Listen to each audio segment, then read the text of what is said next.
எல்லாருக்கும் வணக்கம். இன்னைக்கு கேரட் மசால் வடை எப்படி செய்யறதுன்னு பார்க்கலாம் வாங்க. 200 கிராம் கடலை பருப்பை நான் 1 மணி நேரம் ஊற வச்சிருக்கேன். ஒரு பெரிய கேரட்டை துருவி வச்சிருக்கேன். கொஞ்சமா கொத்தமல்லி, பொடியா கட் பண்ண கருவேப்பிலை, ஒரு பெரிய வெங்காயம் பொடியா கட் பண்ணது, ஒரு துண்டு இஞ்சி பொடியா கட் பண்ணது, 3 பச்சை மிளகாய் பொடியா கட் பண்ணது, 1/2 டீஸ்பூன் அளவுக்கு சோம்பு, தேவையான அளவுக்கு சால்ட் சேர்த்துக்கலாம். இப்ப இந்த கடலை பருப்புல இருக்க தண்ணியெல்லாம் வடிச்சிட்டு கொரகொரப்பா அரைச்சி எடுத்துக்கலாம். கொரகொரப்பா அரைச்சதை ஒரு பாத்திரத்துக்கு மாத்திக்கலாம்.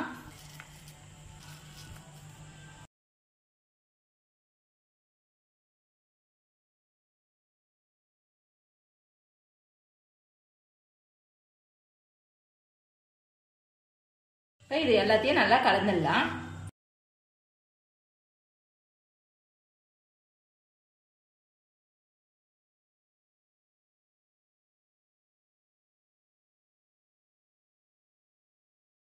சால்ட் சேர்த்துக்கலாம்.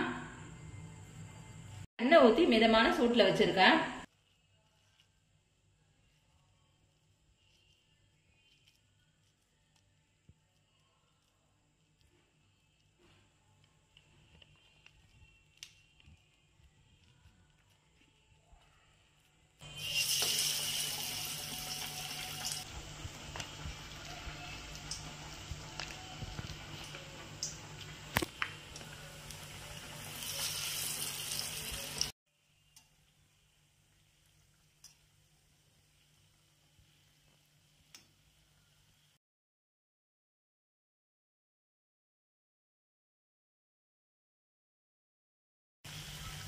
இந்த அளவுக்கு வெந்த பிறகு எடுத்துடலாம்.